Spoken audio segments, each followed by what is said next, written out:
Bonjour à tous et bienvenue sur ce nouveau campus exécutif. Aujourd'hui, nous accueillons l'IAE Lyon et son Executive Master Contrôle de Gestion et Audit, le CGA pour les intimes. Pour nous en parler, 3 invités.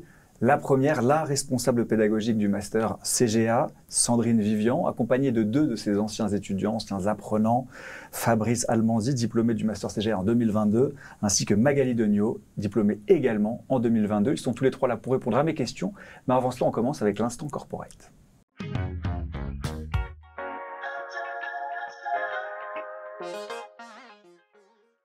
L'instant corporate, Sandrine, c'est vous. Quelques minutes pour nous présenter le programme dans les grandes lignes. Je vous écoute.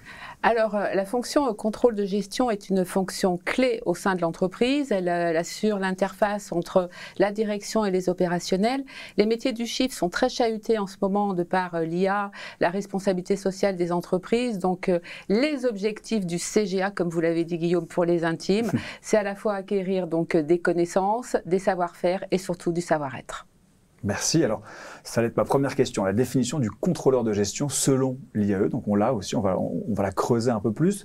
Avant cela, Fabrice, pourquoi faire le choix d'une formation exécutive? Alors, dans votre cas, par exemple, personnel, pourquoi est-ce que vous avez le choix? Vous êtes dit à un moment dans votre carrière, dans votre vie, de dire, voilà, je vais me former d'une manière en exécutive. Est-ce que c'est un changement de carrière pour vous? Est-ce que c'est le prolongement naturel de vos études? Exactement. Moi, je suis parti dans une reconversion professionnelle. Auparavant, j'étais des métiers de la banque. J'ai souhaité pouvoir aller sur un métier de conseil, d'analyse, vraiment un métier du chiffre, plus que commercial à l'instant T. Et donc, du coup, j'ai souhaité faire ce master en exécutive pour pouvoir être avec une classe du même tranche d'âge que moi, donc plus âgée, ayant déjà un parcours et une expérience pour laquelle on aurait pu se compléter. C'est pareil pour vous, Magali, ça a été aussi cette volonté, alors je sais pas, c'est de changer de branche, banque, contrôleur de gestion, on verra les différences bien évidemment, mais est-ce que vous étiez déjà dans des métiers de la finance et vous vous êtes orienté aussi vers la branche de contrôleur de gestion, ou est-ce que rien à voir, au contraire, vous aviez un passif complètement différent? Non, alors moi je suis pas tout à fait dans la même situation que Fabrice, c'est-à-dire que moi je suis salariée d'un grand groupe dans le secteur de l'énergie, et pour moi le master c'était un moyen de continuer à évoluer au sein de mon entreprise et notamment accéder à des postes avec plus de responsabilités et peut-être un peu plus d'intérêt dans mes missions. Voilà. On voit bien la variété, des raisons pour lesquelles on pourrait faire cette formation. Sandrine, Fabrice nous a parlé de justement l'âge des apprenants, disant que c'était important pour lui. Pourquoi aujourd'hui vous avez fait le choix d'avoir des étudiants qui sont âgés de plus de 26 ans? Alors déjà légalement, on parle d'exécutive pour les plus de 26 ans, mais l'intérêt d'exécutive, c'est surtout, Fabrice l'a dit à demi-mot, c'est l'expérience, c'est le partage d'expérience. Et 26 ans, 1 mois, c'est pas tout à fait de l'exécutive. Donc moyenne d'âge, on est sur 35, 40 ans. Donc là, Fabrice et Magali sont dans la tranche basse de l'âge. Mais voilà, j'ai sur la promotion dernière une personne de 50 ans. Donc voilà, un bel écart type en fonction des promotions. Et donc c'est pour avoir des maturités, c'est pour pouvoir aussi régler, peut-être caler des emplois du temps? Est-ce que c'est pour s'adapter à un rythme? Alors oui, tout à fait. Je pense que quand on a moins de 26 ans, souvent on n'est encore pas dans des obligations familiales. Donc voilà, quand on fait l'exécutive, il faut d'abord aider à faire les devoirs des enfants pour après faire ses propres devoirs. Et puis principalement et surtout, c'est le partage d'expérience, la maturité. Nos exécutifs participants nous apprennent autant de choses finalement que nous, les enseignants, pouvons leur transmettre. Alors Fabrice, quelles sont les différentes étapes de recrutement d'un candidat? Les différentes étapes, pour ma part, du fait que j'étais en reconversion, j'en ai eu un peu plus. D'accord. Mais réellement, sur le master CGA, on est sur un premier entretien de sélection, donc avec Sandrine, et un deuxième de mémoire pour validation ou non de notre inscription. Alors, je vais me permettre de rebondir parce que Fabrice a oublié un peu l'amont. L'amont, c'est déjà un dépôt de candidature et moi, j'étudie déjà votre dossier avant de vous convier ou pas à un entretien. D'accord, alors c'est ce que j'avais entendu dire qu'une fois on est reçu pour l'entretien, c'est déjà bon signe. Bon signe. Mais alors, quand on dépose le dossier, il faut faire attention à quoi pour pouvoir avoir ce bon signe derrière? La lettre de motivation, parce qu'on sait tous que les CV sont rendus sexy, hein, si je peux me permettre. Donc, la lettre de motivation, la cohérence dans d'où je pars et d'où je veux aller en tant que participant. Les métiers du chiffre, pas toujours, puisque là, je pense à certains profils comme des agronomes, des ingénieurs. Donc, je ne me focus pas uniquement sur le background financier, la preuve pour Fabrice qui venait des métiers de la banque. Donc, voilà, la cohérence, la lettre de motivation et puis aussi, des fois, le à côté, l'associatif, ce qu'on peut faire aussi à côté. Magali, est-ce que vous avez des conseils à donner sur pour rédiger une bonne lettre de motivation ou ce qui vous a aidé pour le faire, pour ceux qui regardent et qui se diraient, bah voilà, c'est vrai qu'il y a une appréhension toujours d'écrire, de devoir se livrer à une page blanche? Alors pour ma part, j'ai exposé ce que j'avais envie de faire, mes motivations, mais de manière très sincère. Donc je pense que c'est ce qu'il faut faire, c'est être sincère sur ce qu'on a envie de faire et pourquoi on veut reprendre nos études. Et alors, dans votre entretien, après, comment ça se passe? Comment ça se prépare un entretien pour une admission? Alors oui, c'est bon signe, mais qu'est-ce que c'est bon signe? C'est pas gagné pour autant. Qu'est-ce qu'on doit préparer? À quoi il faut réfléchir? Qu'est-ce qu'on vous a dit? Peut-être des questions qui vous ont surprise? Alors moi, j'ai pas eu de questions qui m'ont surprise, mais c'est pareil sur l'entretien. Je pense qu'il faut être assez naturel et exposer de la même manière que dans la lettre de motivation, ce qu'on a envie de faire. Quel est notre parcours? Alors moi, il était un petit peu particulier parce que c'était pour continuer à évoluer au sein d'une entreprise, mais j'ai exposé très concrètement les raisons pour lesquelles je voulais faire ce master-là, et ça s'est bien passé. Très bien. Fabrice, un des points clés de l'entretien, c'est comment vous allez vous organiser dans la reprise d'études entre le travail, la famille et un master. Est-ce que vous avez eu cette question? Quels éléments de réponse vous avez apportés? La question, je pense que je l'ai eu, mais pas tournée de cette manière-là. On était plus sur une conscience de charge de travail importante. Est-ce qu'on avait conscience qu'effectivement, en rentrant dans un tel type de cursus, on allait avoir 2 emplois du temps, l'emploi du temps scolaire, 3 emplois du temps même, le scolaire, le personnel et le professionnel. Donc savoir si on avait pris conscience de tous ces impacts et comment on allait les gérer. Et alors, comment on les gère après, pendant l'année? Parce qu'il y a ce qu'on s'est dit pendant l'entretien, on se dit oui, pas de problème, moi je suis un travailleur acharné, j'ai aucun souci à gérer ces 3 vies-là. Et puis, comment on les gère concrètement après? Eh bien, on s'accroche. C'est-à-dire? Pour être honnête, les journées sont très longues, mais par chance, l'âge des participants fait qu'il y a une émulsion qui se crée et une entraide permanente. Donc, on se soutient mutuellement et au final, effectivement, on a l'impression d'avoir un long tunnel, mais on est éclairé par nos collègues. Donc, on y va assez vite et assez sereinement. Alors, une belle métaphore, hein, un long tunnel éclairé par ses collègues. Magali, pour vous, comment ça a été vécu? Comment vous avez géré justement cette triple vie? Alors, moi, j'étais dans un contexte un petit peu différent parce que j'avais 2 enfants par rapport à parfois d'autres collègues de ma promo et aussi un conjoint qui n'était pas présent le soir et le samedi du fait de son emploi du temps professionnel. Donc là, il a fallu vraiment s'organiser en amont, c'est-à-dire est-ce que j'ai un soutien de ma famille? Est-ce qu'ils vont pouvoir m'aider quand je vais devoir rester tard le soir pour mes travaux de groupe? Pour le samedi, je vais devoir aussi retourner à Lyon pour ces travaux de groupe. Donc ça a été une organisation en amont, donc la famille, sinon trouver des babysitters. Et ça, c'est important de bien l'envisager en amont parce que en fait ça va très vite une fois qu'on est dans le master, très vite on rentre dans les travaux de groupe, le fait d'être disponible le soir, donc c'est important de bien l'envisager et de le prévoir avant. Et alors comment l'IAE aide? Parce que là on parle de l'organisation des étudiants, des apprenants, et vous, est-ce que vous simplifiez aussi au maximum leur vie? Alors oui, déjà on tient compte on a décidé de faire un peu des journées un peu chargées volontairement en planification sur l'école, sur du 2 jours et demi pour leur laisser déjà une demi-journée pour faire les fameux travaux de groupe qu'évoquaient Fabrice et Magali, qui sont la force aussi d'un exécutif puisque on va plus loin à plusieurs. Après, les arranger, oui et non, parce que c'est quand même un master exigeant, donc on est là, on est bienveillant. Mais bon, exigeant mais bienveillant et ça passe. Voilà, il y a des petits moments de doute. Janvier, après les fêtes de Noël, les retrouvailles en famille font que janvier c'est un petit peu difficile, mais après ça repart. Voilà, et puis quand vraiment il y a des difficultés sur la vie du parcours, on est là pour les accompagner au mieux. Là, on parle de soft skills, la capacité à s'organiser, l'endurance, parce qu'il faut tenir sur la durée. Quels sont les soft skills spécifiques à la finance, au contrôle de gestion plus précisément, Fabrice, qui sont importants et puis que vous avez pu développer au sein du master?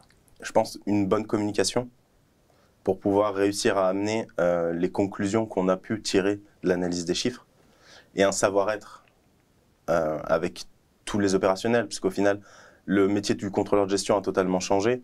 On n'est plus forcément derrière un bureau à piloter des chiffres. Là, il faut vraiment aller voir l'opérationnel, leur poser des questions et vraiment s'intéresser à leurs problématiques quotidiennes pour avoir un sens aux chiffres qu'on va pouvoir créer, justement.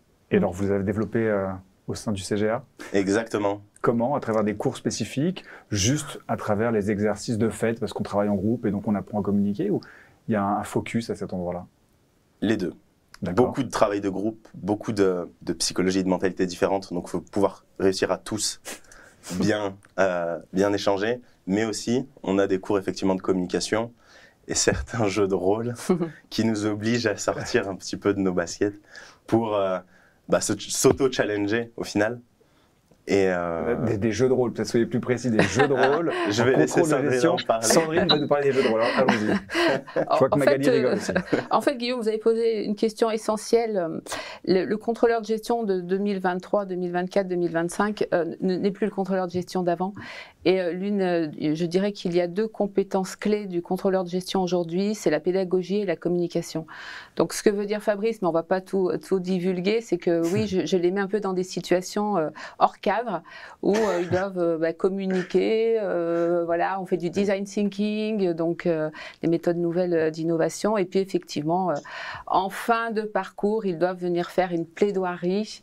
Donc, voilà, en amphi, avec des costumes. Voilà, ils doivent venir prendre le devant de la scène. Ok, on n'en saura pas beaucoup plus sur les détails, mais en tout cas, ça donne déjà une idée des soft skills, un peu de cette capacité à être un acteur aussi, d'une certaine manière théâtrale. Magali, quelles sont les différences pédagogiques, justement, que vous avez pu remarquer? J'imagine que lorsqu'on est collège, lycée, université, on a une façon d'enseigner et d'être enseigné d'une certaine manière. Quand on a plus de 26 ans, là, on parle d'une tranche d'âge 35 jusqu'à 50, 55 ans, je crois.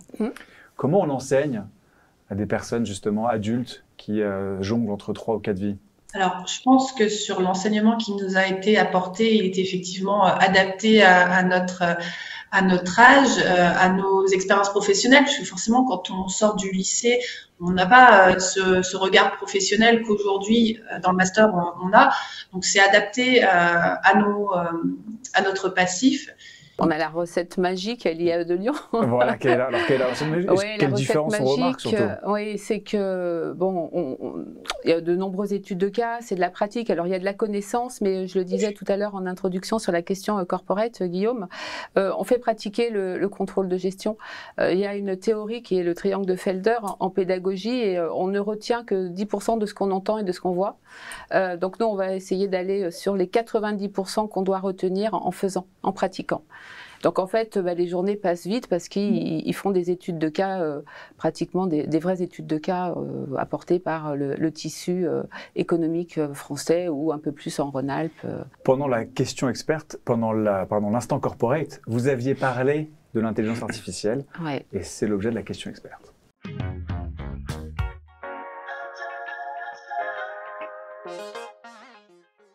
Ouais, c'était un lapsus, j'avais déjà annoncé la question experte avant la question experte. Comment intégrez-vous l'usage croissant de l'intelligence artificielle et des nouvelles technologies dans une discipline aussi normée que le contrôle de gestion, Sandrine? Alors, la question est très technique. Je suis professeure en finance et en comptabilité, mais je relève le défi sur la question experte. Les métiers du chiffre sont de plus en plus automatisés.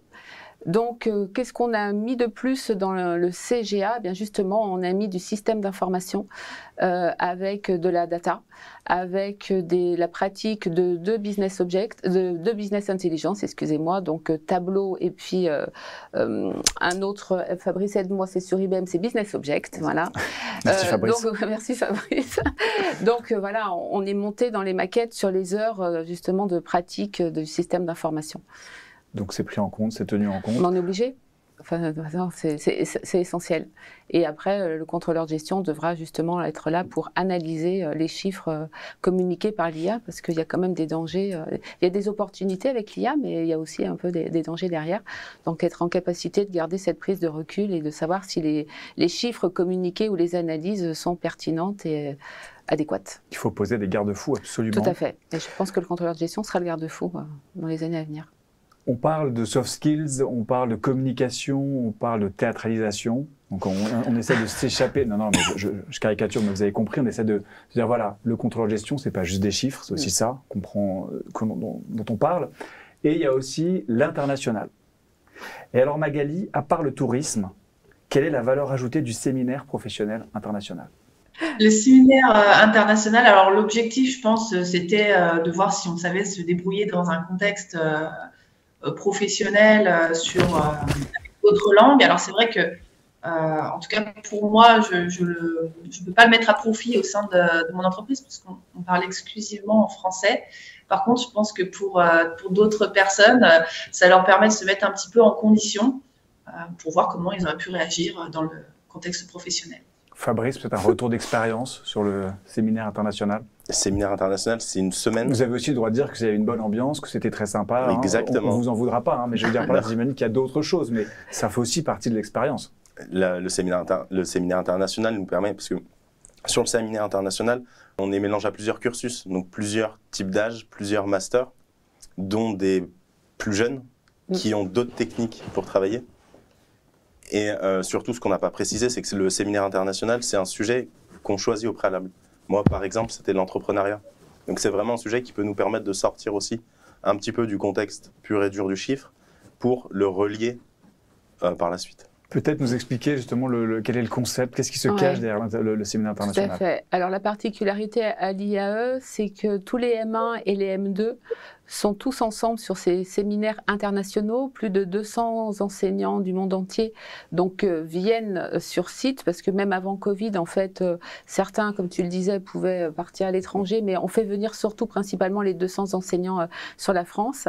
Et donc, comme disaient Fabrice et Magali, ils sont mélangés donc avec les formations initiales et ils viennent choisir un thème, donc entrepreneuriat, mais vous avez aussi du marketing digital, du management, de la finance, mais pas que.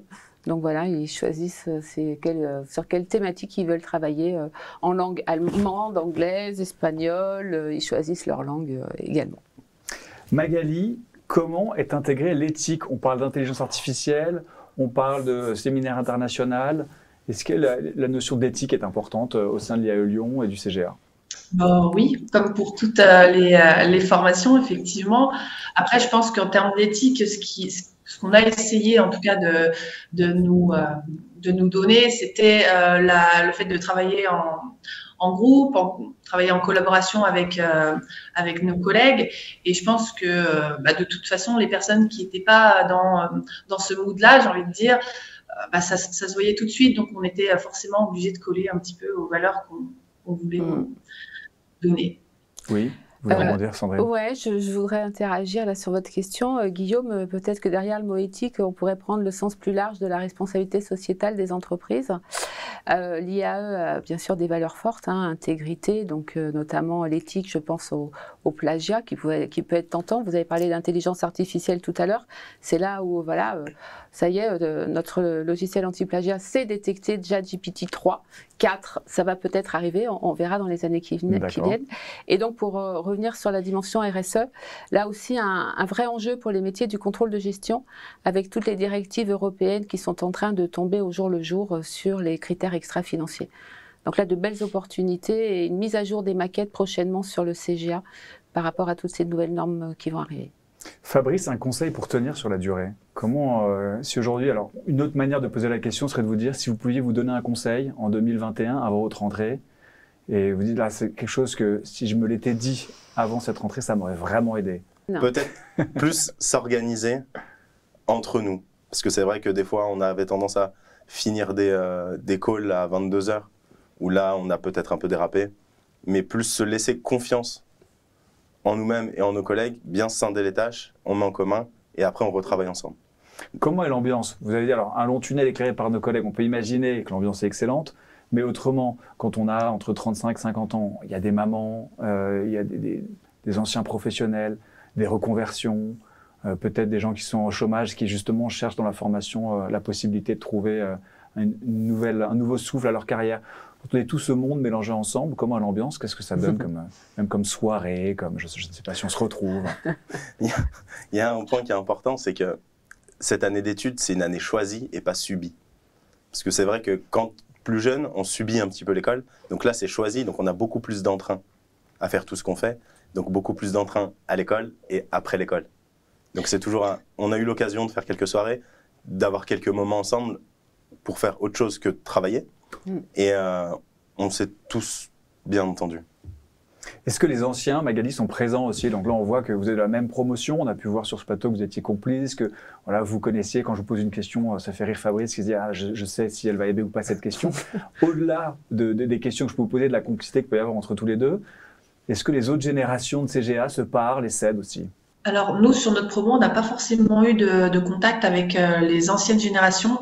Après, c'est vrai que le contexte, Covid. il faut le resituer. On est post-Covid et donc forcément, c'est venu un petit peu fausser, je pense, que ce qui se peut se passer habituellement. Et alors, d'habitude? Alors oui, c'est vrai que le Covid a modifié quand même pas mal les choses, mais oui, ils font quelques soirées. Alors je rappelle quand même que la plupart sont déjà en emploi avec des enfants, donc quelques soirées, mais il y a aussi par rapport au job, les reportings, les clôtures, les fins de mois, mais je les vois les soirs quand même à l'angle de la manufacture des tabacs pour un peu faire des breaks et fêter la fin de la journée. Est-ce qu'il est important d'avoir une entreprise qui soit située en région lyonnaise? Alors non, puisque je pense notamment à plusieurs de mes anciennes promotions, le sud de la France, le nord de Lyon, voilà, non, pas principalement, parce que comme j'ai regroupé les journées, donc en fait les personnes peuvent arriver le dimanche soir ou le lundi matin et repartir le mercredi. On a la particularité sur ce master de ne pas mixer les exécutives avec les formations initiales comme le font certains de nos confrères. Donc Très bien. Voilà. Et alors, quels sont les métiers auxquels prépare ce master exécutif? Parce que c'est contrôleur de gestion et audit, et Ouais. plus précisément. Alors, ce que j'ai envie de dire pour répondre à votre question, Guillaume, c'est que souvent, ce sont des reconversions de la comptabilité, dont le métier est en train de disparaître aussi avec l'IA, la fameuse question experte, on la retrouve encore, celle-ci. Donc, c'est pouvoir assurer son employabilité. Donc, c'est une évolution possible en restant sur les métiers du chiffre.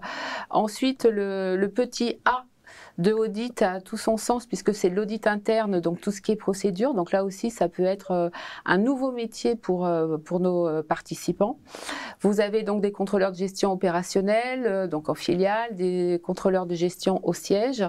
Voilà, Fabrice en est l'exemple. Il est sur le terrain pour accompagner les personnes voilà, sur les filiales.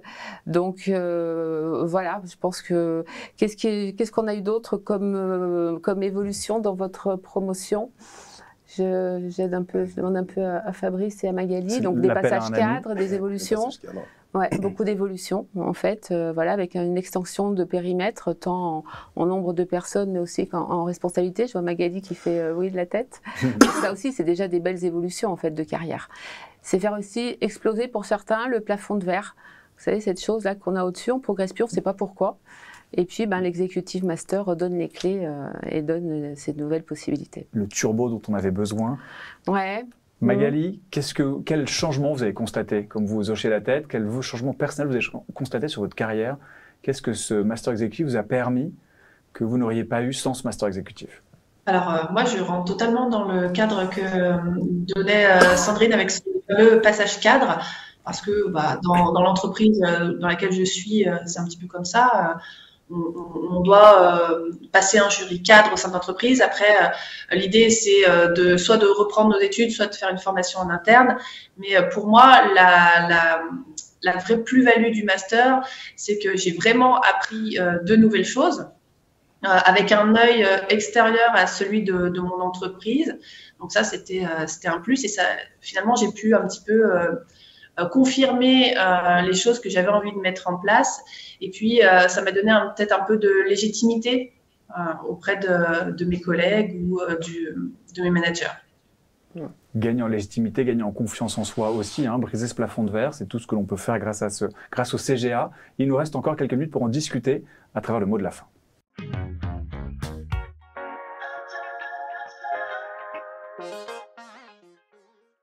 Le mot de la fin, donc, c'est quelques minutes pour conclure, peut-être souligner des points qui n'ont pas encore été évoqués, hein, ou alors à l'inverse, renforcer des points qu'on a déjà cités en disant, voilà, le plafond de verre, le séminaire international, les business games, donc on a pu évoquer aussi au cours de notre entretien.